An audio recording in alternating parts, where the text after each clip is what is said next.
Thank you for watching our free webinar on simple tech tips for hearing loss. We had some lighting issues affecting our BSL interpreter's view during the live session. While we've adjusted the brightness, it might not be perfect. You can access captions via the CC toggle. Thank you for your patience, and we hope you enjoy the recording. Hello everyone, and welcome to today's webinar from me in sunny Hastings on the south coast today. It's just gone 1 o'clock, so we'll wait a few moments to give everyone a chance to join, and do feel free to drop into the Q&A box and say hi.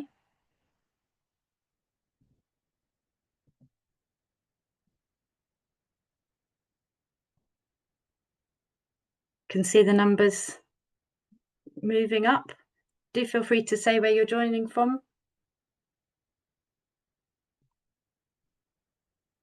Hi Edith, glad you could make it today. We'll just give a few more moments for more people to join.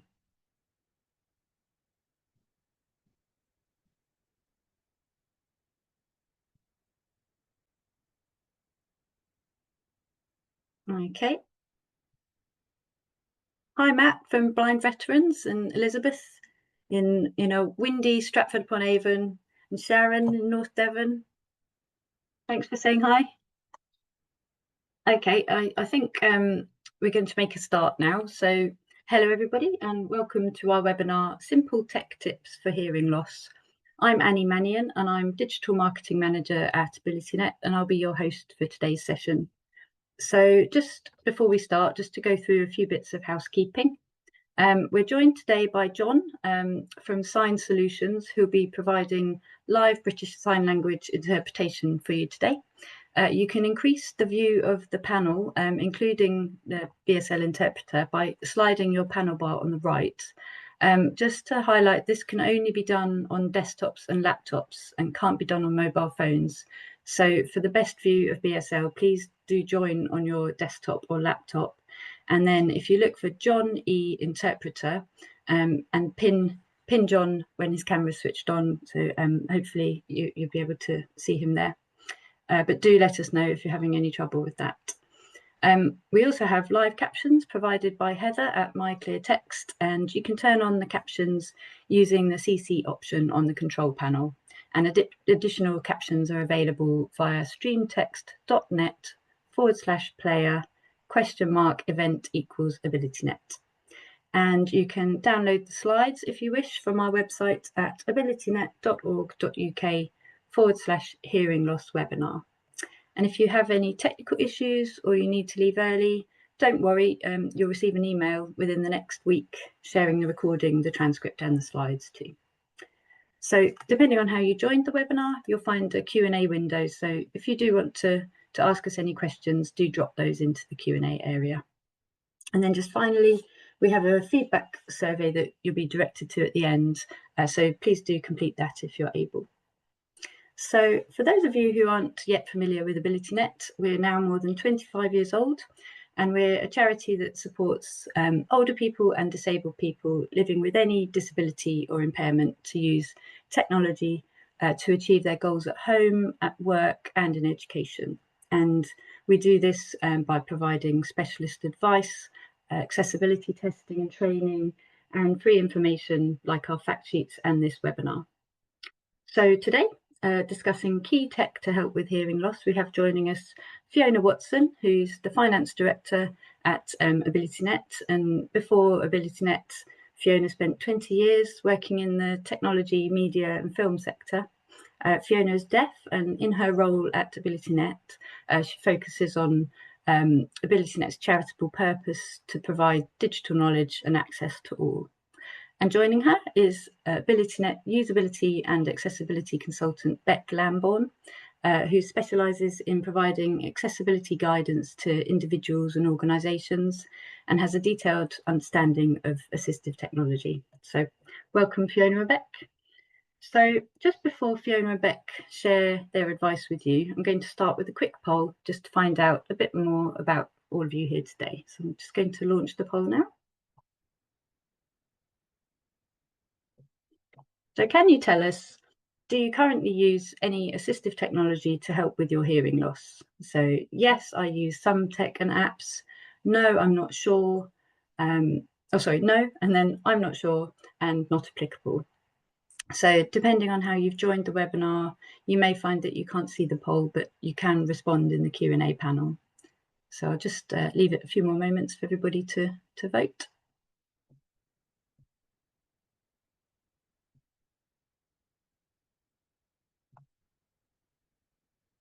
Okay, see the numbers. Nearly everybody's answered. So I'm going to end the poll now and share the results with you. So looking at the results, do you currently use any assistive technology to help with your hearing loss? So no is the biggest number of responses at 42%. Then we've got not applicable, so you may be joining on somebody else's behalf at 26%. Yes, I use some tech and apps, 25%, and then 6% say I'm not sure. So I'm going to stop sharing now. One moment. So yeah, thank you for all your responses, and Beck and Fiona have some really valuable suggestions for techniques and tech that can help with your day-to-day experience of hearing loss. So just a quick reminder, if you do require BSL interpretation, if you choose PIN next to John E interpreter from the 3 dots, hopefully you should be able to see John's interpretation. So over to you both, Beck and Fiona.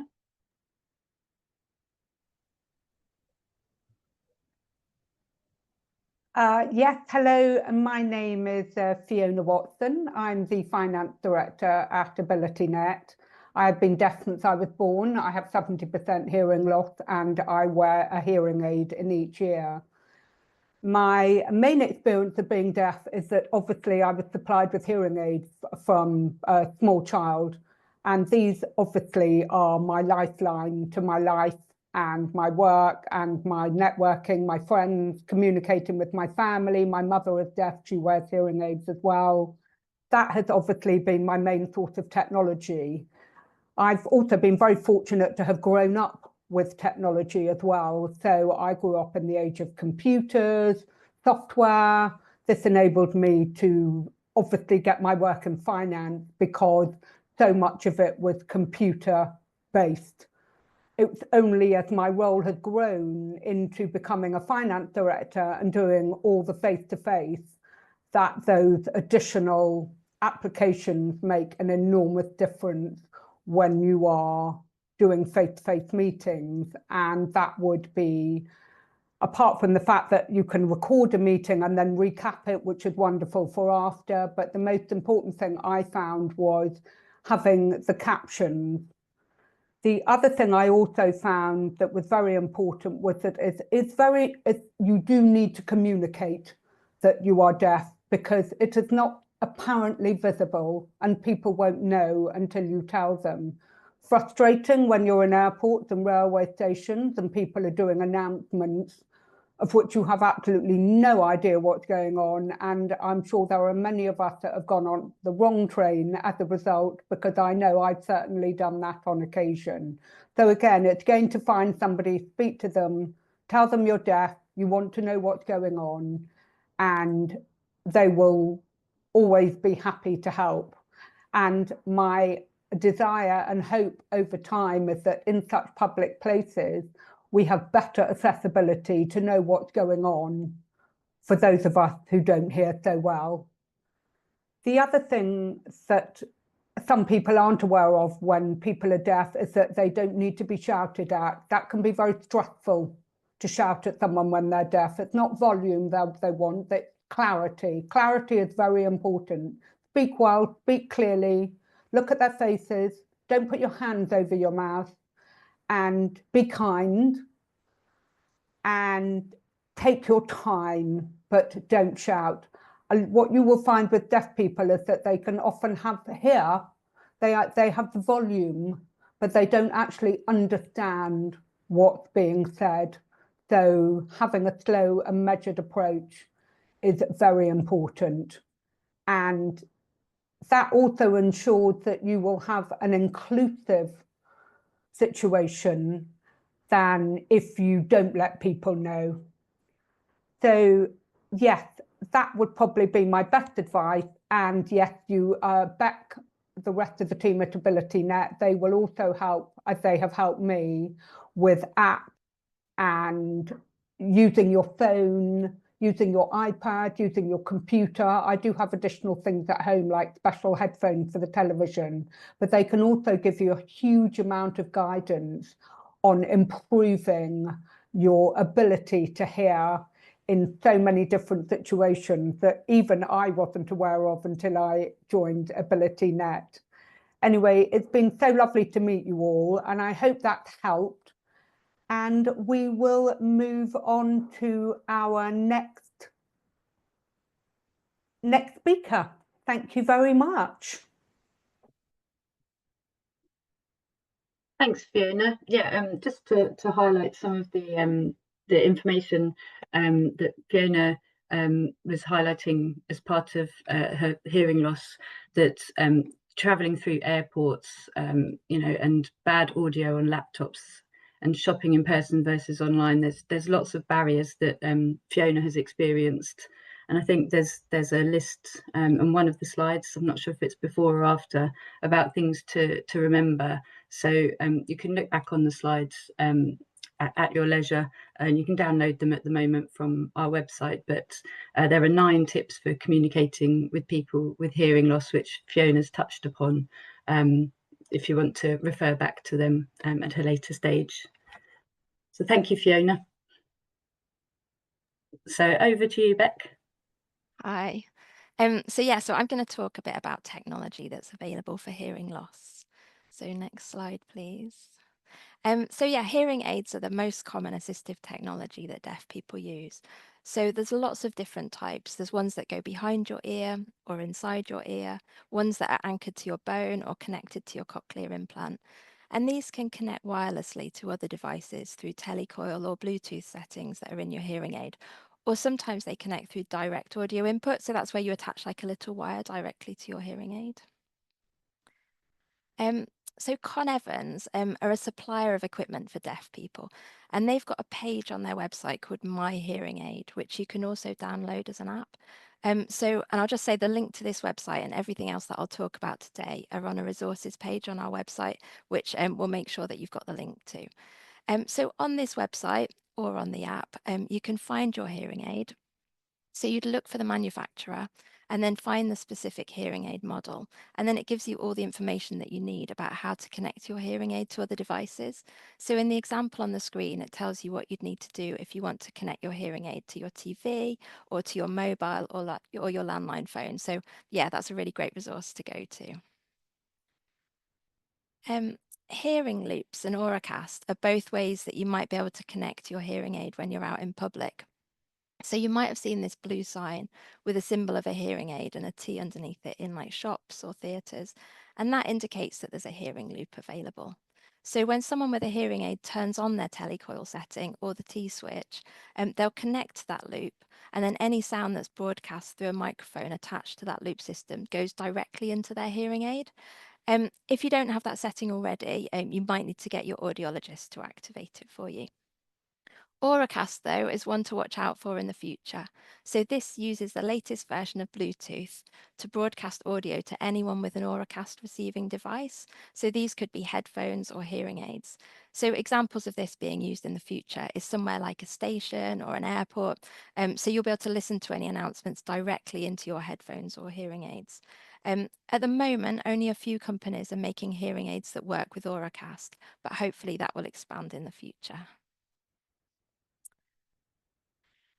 Smartphones, tablets, and computers all have specific hearing settings for deaf people that you can access through the accessibility settings. So I'll talk first about how to get to those accessibility settings on each device before I talk about some of the features. And whether you've got all of the options available or not might depend on the age and the type of device that you have. But I'll start by talking about Apple devices. So on an iPhone or an iPad, you go to the settings menu, which has this little cog icon, and then scroll down and find accessibility, which has got a little person in the icon. And once you've selected that, you'll find a hearing menu option.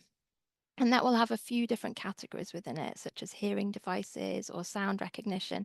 And we'll talk about some of the options available during this webinar, but I just encourage you to kind of explore them yourself afterwards, as we won't have time to talk about everything. And just to make sure, make you aware, we've also got a team of volunteers across the UK who'd love to help you set up any of the things I mentioned today. So please get in touch with AbilityNet if you'd like a volunteer to help you with anything I talk about. Next slide, please. So on Android, again, you go through the main settings menu, which looks like a cog, and then find the accessibility option, which again's got a little person icon. So on Android, the settings relating to hearing are split into different sections. So on the phone on the screen, which is a Google Pixel, there's caption settings and audio settings. But on my personal Android phone, it's slightly different. So you might need to look through the other categories within the accessibility menu to find everything we talk about today. On your computer, there's also inbuilt accessibility settings. So on a Windows or a Mac computer, you go to the settings, find the accessibility option, and you can then interact with the hearing settings within that option. So captions and transcription are the first thing we're going to talk about. So captions are when words that are spoken aloud come up on the screen. On this webinar, you can access them through pressing the CC button at the bottom. These are now being generated via AI in some circumstances. These aren't perfect, and they're not as good as Heather, who's the live human captioner that we have on this webinar, but they are improving and they can be useful to support hearing. So I'm going to show you some options available on Android and Windows. I think if Kelly, if you let me screen share, thank you. Okay.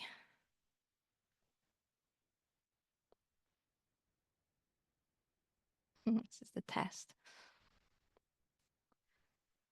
So now you should be able to see a black rectangle on the screen, hopefully. And that's my phone. Just as a reminder, though, this webinar is being recorded, so you can watch it back afterwards, and you can contact us to have a volunteer come out to help you set up any of these settings if they're available on your device. So don't worry if you kind of think this is going a bit fast. So on Android, there's a couple of options for converting speech into text. So if you go to the settings menu, which is here, the little cog there, and then if we scroll down and find accessibility, and then we'll scroll down and look for Live Transcribe.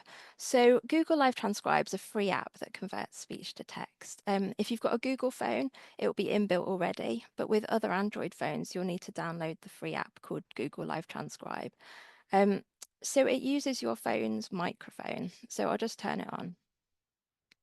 And then if you're with somebody and you can't hear what they're saying, it will pick up their voice and turn it into text on the screen. So it's not perfect, and the quality of the transcription depends on your phone's microphone and how far away you are from the speaker. If you're one-to-one, like in a quiet environment, it'll be much better than in a large or noisy setting. So that's Google Live Transcribe. Okay. I also want to show you Live Caption. So this setting automatically captions on the screen any media on your phone. So you can read the captions if you're watching a video on a social media platform, if you're listening to a podcast, or on some Android phones, you can use the captions during phone calls. So you turn it on and off here. You can also turn it on and off using the volume settings at the side of your device. So you can toggle a little rectangle underneath. But I'll show you it working in YouTube.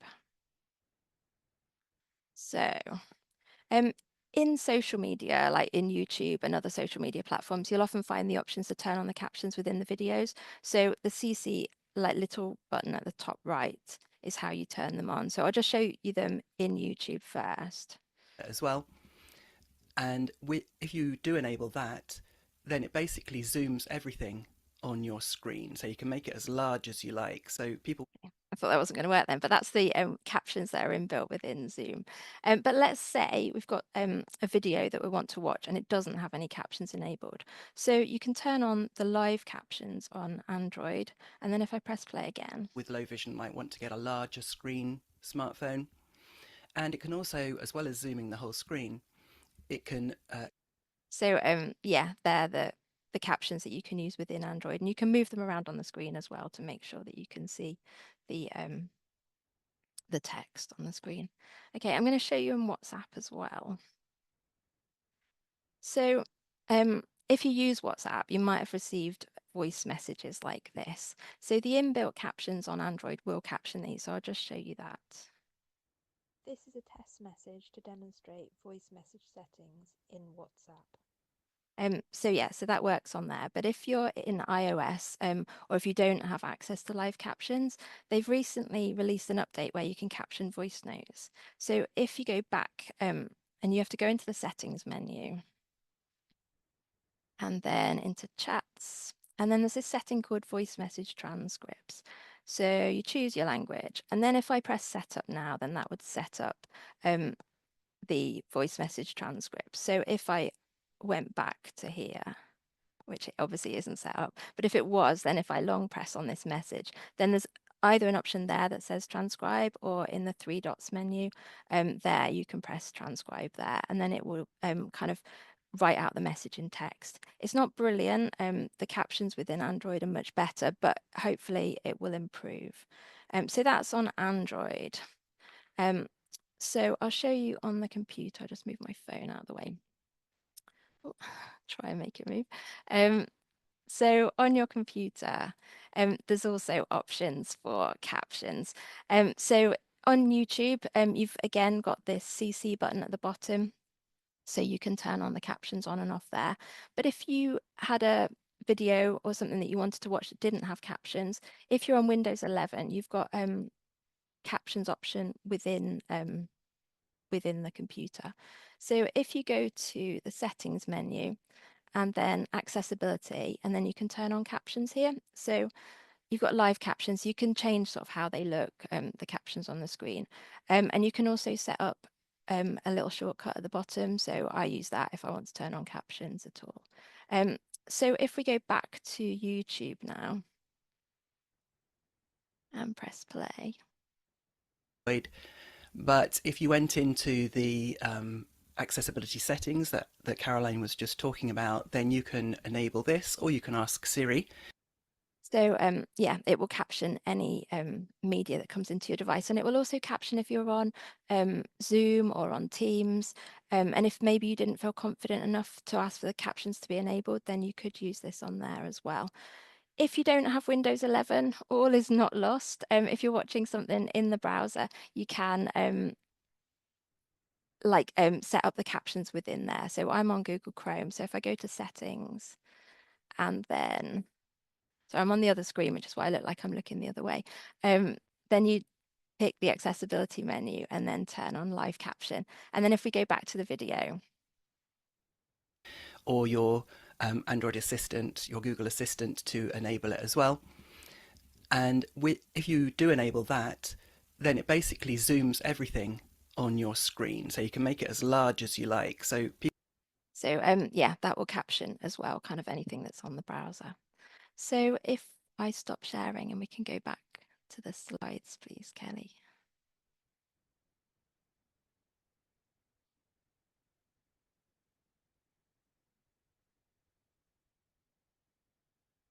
Cool. Okay, so yeah, so I've just shown you the options on Android. On iPhone, live captions are currently in beta mode, which means that it hasn't been rolled out everywhere yet. So currently it's only available if your phone language is set to US or Canadian English. So the screenshot currently showing was after I changed the language on my phone to US English, and then I could use the caption settings. So again, there's two types of settings. One uses the microphone for conversations with people around you. So that's the example on the screen, although it was just me talking to my phone. And the other option is for any media on your phone, so like videos and podcasts. And it did actually work on a phone call on the phone that I tested it on as well. But if you do change your phone language, bear in mind that it may impact on other settings within your phone, like spell check. There are some paid apps available as well. Many of them are subscription based. So Hearing Helper is an option for iPhone. It's similar to Live Transcribe for Android, but it costs $2.99. And actually you have to like hold the button on the screen down all the time that someone's talking, so it's not quite as easy to use. RNID, though, have done a review of 7 text-to-speech apps, which you can see on their website, and I've put a link to that on our webinar page as well. Next slide, please. So yeah, I've already shown you the options in Windows, in the browser, and on WhatsApp. But within video conferencing platforms like Zoom that we're on now, or Teams, there's also auto captioning options that can be accessed, but they have to be enabled by the host of the call, or you can have someone like Heather live captioning everything like we have today. Next slide, thank you. So in terms of other caption options, so firstly, like Heather, there's speech to text reporters. So Heather is typing a live word-for-word account of everything that's being said. So she's doing a great job. Thank you, Heather. If you like going to the cinema, though, Subtitled Cinema is a website that tells you which films at your local cinema are showing with subtitles. So you can either put in your location and it will tell you all the subtitled films at your cinema, or you can choose a film and see where you can view it. There's also 9 cinemas in the UK where you can wear special smart glasses and then see the captions in your glasses as you're watching the film. You can also get captions at some theatres. So Stage Text is a deaf-led charity who work with theatres to provide caption shows. The captions are usually like on the screen or near, they're like on a screen, but it's either like near or on the stage, and they'll be like on a specific night. Or if you're in London and you go to the National Theatre, they've got captions available via smart caption glasses. So you can go on the Stage Text website and then look up the shows and times of caption performances. So moving on to phone and video calls. So mobile phones have got some inbuilt options to help you hear on phone and video calls. Hearing aids can often be connected directly to your phone so that you hear any calls or media on your phone directly into your hearing aids. So if we talk first about iPhones, so if you've got Bluetooth enabled hearing aids, or if they're specifically made for iPhone hearing aids, and it will say if they are in your hearing aid handbook, then you can connect them to your phone using Bluetooth in the hearing devices option. And that also works with iPads. So my dad has got new NHS hearing aids, which are Bluetooth enabled, and we connected them to his iPad. So now when he watches the rugby on his iPad, he can listen to the commentary directly into his hearing aids, which he really loves. With the Made for iPhone feature, you've also got the option to control your hearing aid from your iPhone or iPad, so you can change the volume and other settings on there. If you don't have Bluetooth enabled hearing aids, there's often still options to connect them to your iPhone. So if you go to the Con Evans website or the app that I mentioned earlier, it will tell you if this is possible and what you'd need to use to connect it. On FaceTime, there's a feature on group calls where it automatically recognizes if someone is using sign language and it makes that person prominent. And then in terms of sensory alerts, some of us are probably used to our phones like vibrating for messages and calls. But in the audio and visual settings, you can also set it up to flash an LED light if there's a notification. So on Android, you're also able to connect your phone to your hearing aids, either using Bluetooth within the hearing devices option of the accessibility settings, or you can buy an external connector. So again, check the Con Evans website to see what you'd need to buy if you don't have Bluetooth hearing aids. You can also set up your phone to vibrate when you get a phone call. And some Android phones can be set up so that the camera and the screen flash when there's a notification. So check in your accessibility settings to see what's available for you. And if you look out for the options called vibration and haptics or flash notifications, then you'd be able to set them up in there. Smartwatches can also be paired with your mobile phone, and they can vibrate when you get a notification, such as a phone call or message. Relay UK is a free app that allows deaf people to communicate via phone. So the diagram on the screen shows how this works. So the deaf person types their conversation into the app, and then a relay assistant in the middle reads the conversation aloud to the person at the other end of the call. And then that happens in reverse with the relay assistant typing out any spoken responses. If you use BSL, Sign Live or Sign Video are BSL interpreting services on demand. And there's lots of organizations and companies that are using these now to allow customers to communicate directly with them using BSL. So check out those websites or download their apps to see what's available. There's also things you can do if you're using a landline phone. So you might want to adjust the volume on this or change the ringtone to one you can hear more clearly. Lots of landline phones are compatible with hearing aids if you've got the telecoil setting enabled on your hearing aid. But if your landline phone isn't compatible with hearing aids, there are connectors that you can buy. So again, check the Con Evans website. There's also amplified phones that are specifically designed for people with hearing loss. These have got like an extra loud ring, and they can be used with a telecoil setting on a hearing aid. Landline phones are all going to be going digital by January 2027, but Annie's going to talk a bit more about the support available for that in a few minutes' time. So thinking specifically now about in-person conversations or meetings. So as I said earlier, you could be using captions on your phone during those conversations. But if you've got an iPhone, there is a setting called Live Listen, and that's available if you can connect your phone to your hearing aids or AirPods actually via Bluetooth. So you can find that in the accessibility settings. And with that, you can use your phone as a microphone. So if you're in a noisy setting like a pub, you could hand over your phone to someone you're with, as long as you trust them, and they could talk directly into it, and then the sound will go directly into your hearing aids. Alternatively, you could buy a device such as a wireless microphone or a radio aid, and these work in a similar way. So you'd connect your hearing aid to the microphone or the radio aid, and then the person you're with would speak into the microphone, and then you'd hear it directly in your hearing aid. So again, you can check on the Con Evans website to see what devices would work with your hearing aid. Next slide, thank you. When you're at home, there are some options within your phones to help you hear sounds around you, such as doorbells or fire alarms or the dog barking. So sound notification or sound recognition is the setting to look out for within the accessibility menu on your phone. So you can then choose what sounds you want your phone to recognize from a list.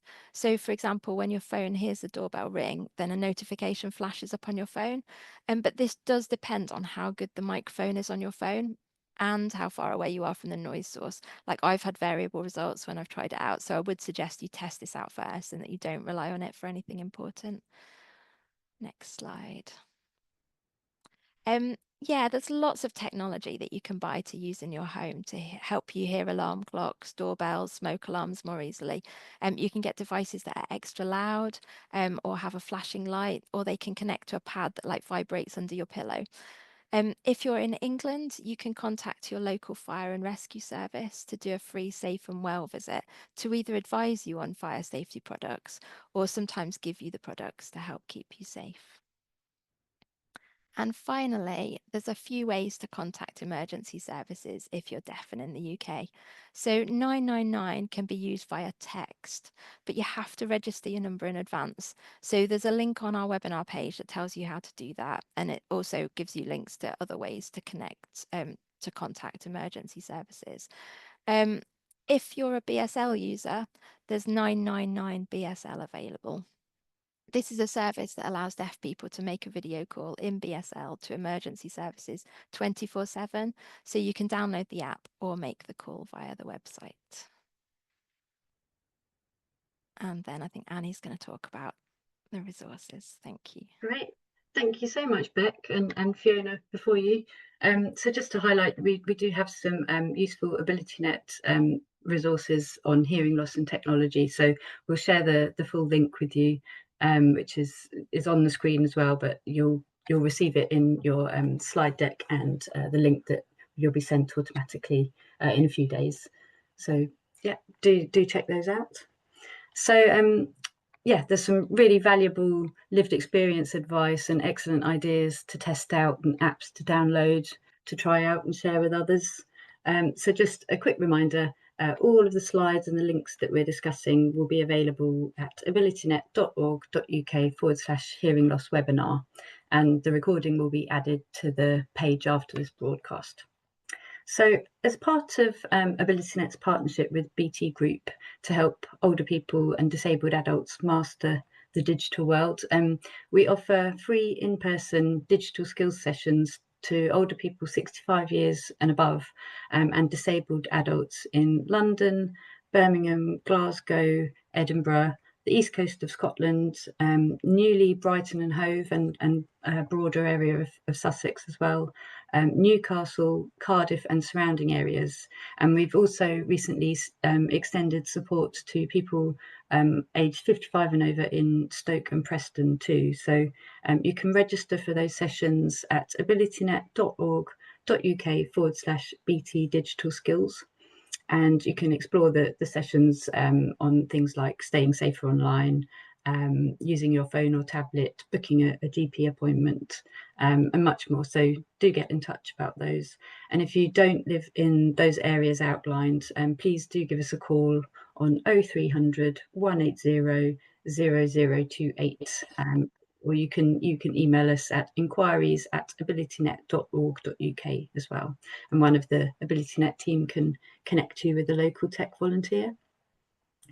And we also have a range of bite-sized learning videos on our YouTube channel, including the popular Ringo app video explainer and loads more. So if you check out our YouTube playlist on the useful links that you'll receive after this session, you might find that of interest. And we shared recently some information on a recent webinar to highlight some of the information that Beck mentioned earlier about the switch to digital landlines. So by 2027, the old analog landline network will be switched off, and that will impact anybody who uses a landline. So BT and other digital, other telecom providers are working with the government to make the switch as simple and hassle-free as possible. So if you want to have a look at the latest guidance from BT about it on our website, it's at abilitynet.org.uk/digital-voice. And there are 4 just kind of key things to know about the switch, is that you'll receive at least 4 weeks notice. You can request assistance from BT Group if you need it. So if you have additional needs, BT will provide an engineer to visit your home, and you can find out about that at bt.com/digital-voice. And do make sure you notify BT of your circumstances. So if you or somebody you know uses a telecare device, a pendant alarm or burglar alarm, do let them know, and they can also check with your equipment provider to see if any upgrades need to be made ahead of the switch. And if you don't have broadband, don't worry, there is a dedicated landline service to use the landline in the same way as you do today, and BT can explain a bit more about that. So yeah, just thank you for all the questions that have been coming through. I'm sure you've got a lot more questions to ask Beck and Fiona, so I'm just going to dig into those, and do feel free to add any more. So through some of the questions here, there's quite a few useful comments that have been made in the Q&A section, as well as questions, so I'll highlight some of those if we get a moment to. So just a question from Jessica to Beck and Fiona. Do you know, are the old traditional hearing loops compatible with newer Bluetooth hearing aids? I think that's a good question to look on the Con Evans, like the app there. If you go to the Con Evans website, then you can put in your hearing aid and you'll be able to see what it will connect to. Or Con Evans are actually great if you just contact them directly and ask them, like if you've got a specific hearing aid, then talk to them, yeah, and they'll be able to tell you. Okay, and there's another question from Barty, who's asked, can you pair your hearing aids with an iPad and an iPhone at the same time? They've been told by the audiologist that it can only be one or the other. Okay, because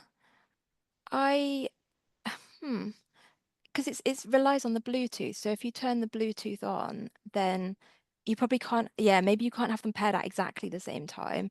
So it might be that you'd pair with the iPhone, and then you turn the Bluetooth off on that, and then pair with the iPad. Fiona, did you have any?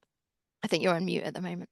That's correct, yes, because otherwise the Bluetooth is trying to read from both, so it becomes confusing. It's not dissimilar to, I don't know if any of you have the Apple, the iPods. Are they iPods? I can't remember what they are. AirPods. Sorry, and it's the same thing. If you can't do the both because it'll pick up from one or the other. So yeah, just make sure you separate it. Thank you. There's a question from Catherine saying, can you explain what a telecoil is? Okay, so telecoil is like, Fiona, do you want to talk about telecoil? Because you use it, don't you? Oh, you're on mute. On mute again. I'm not an expert on telecoil, I must say. My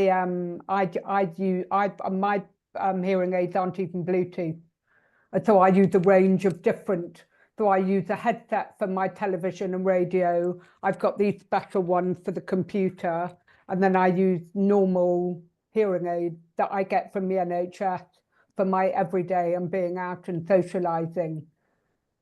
Okay, so yeah, thank you. So yeah, so the telecoil or the T switch is like a setting that's on your hearing aid if you get it enabled. It's built into most hearing aids, I think. But talk to your audiologist about it. And then it's like kind of a loop system that goes around a room. And then anyone who's within that loop system, if they've got their telecoil enabled, then they'll be able to pick up the sounds kind of within that. And it works the same way actually with radio aids. So you can just have so if you were using, I showed the radio, like there was a picture in the thing of a radio aid. This is a radio aid that somebody would wear, but you could connect it to your hearing aid using just a loop that goes around your neck like that. And then you're kind of within that loop, and then that setting, the telecoil setting works there as well. So it's, yeah, that's kind of how it works. Sorry, it's not a very technical explanation. So apologies, I misunderstood. I actually call it a hearing loop. Yeah. Okay. I call it a hearing loop, probably because I'm a bit old fashioned and I've had my hearing aid forever, but it's the same thing. If you're at the theatre or wherever, you can do the hearing loop that way. Yeah. Thank you. Can I we've just had a comment through for John. If it's possible to adjust the lighting to just make the contrast slightly clearer, that would be great. That's lovely. Thank you. And just a reminder, if you do need to access John's BSL interpretation, if you look for John E Interpreter and choose pin from the 3 dots by his name, then you should be able to see him more clearly. I hope that helps. But if you do have problems, then you can watch back the recording, and we'll look at the contrast, and you'll be able to see the interpretation alongside the presentation. So there was a question that came through, and you've just mentioned it, Fiona, that you use a hearing aid for accessing the TV. But do you have any other additional information or advice about how you might connect to a TV with a hearing aid, or any additional assistive tech? And that's for both of you. So I don't actually use my hearing aid for the television. I use a sound system. I use a Sennheiser. So it's effectively a hearing aid that sits on a wireless pod, and you can either connect it to the back of your, if you subscribe to something like Virgin or Sky, then you have an audio input into the back of that. If you don't, you put it into the audio of the television. It's the only problem with doing it with the television. It might cut out the sound if your partner, like mine, can hear and I can't. So that's why I put mine into the box. Absolutely fantastic. And then you can connect that to radio, television. I prefer the sound to that, to the hearing aid, because I find it quite difficult to get rid of background sound on my hearing aid. I have a little brush thing that I brush down to cut out the background, but it doesn't work very well. So with the Sennheisers, then it cancels out all the other sounds, so you only get the television or you only get the radio. They are enormous, but very comfortable, and I love them. I wouldn't be without them. So I recommend those, and I can add in some information for those. I'll do that via Annie after the call, and hopefully people can access that. Thank you. Thank you. Yeah, there's a few other options as well for TVs. So you can get streamers that allow you to then use the hearing loop system again, so the telecoil system, so you can stream it straight to your hearing aids. If you don't wear hearing aids, you can get these things called TV listeners that are kind of like, they're just lightweight wireless kind of headphones that kind of connect to the TV, and then you can wear those. Or you can get like wireless speakers, so you could have them closer to you, so that then you're not you don't have to have the TV sound so loud because the wireless speakers next to you. There's some other ideas. Thank you. The questions come through from Tracy saying, you mentioned earlier about Google Live Transcribed and sorry. Can that be used for phone calls? So on No, not Google Live Transcribe, but the captions. So the live captions on there. I think on Google phones you can use it for phone calls. You can't on my Android phone. So I think you'd need to try it out on your phone and see which ones work. I think that sort of thing's going to be improving in the future, but at the moment it's not quite there everywhere yet. Okay, thank you. So I think we're just very close to nearly at the end of the webinar. There's just one question that came through earlier as well about radio aids. I know we touched on it very briefly, but is there anywhere that is a useful place to find out more about where to get hold of them or how to use them? Yeah, I think Con Evans is kind of a good place again. There's lots of other companies though. So things like this, this is the Roger device. So the one that was on the screen, but it's, if you can use it in lots, they are quite expensive, but you can use them in different ways. So this one, if you were at like a big meeting or something like that, you could give it to someone to clip on like that, and then the sound from anything they say would go straight into your hearing aids. When you're in a smaller group, you lay it down and then it just turns like cleverly, all the microphones just come on, and then it gets the sound from everybody kind of in that group. Or you can use it like you're interviewing and you sort of point it at different people. So they've kind of got a lot more functionality, which is why they're more expensive. But yeah, talk to Con Evans. This is a Phonak Roger on, so Phonak make it. So there's a Phonak website as well. There's lots of different radio aids available. Thank you. Thank you so much, John, Fiona and Beck. Yeah.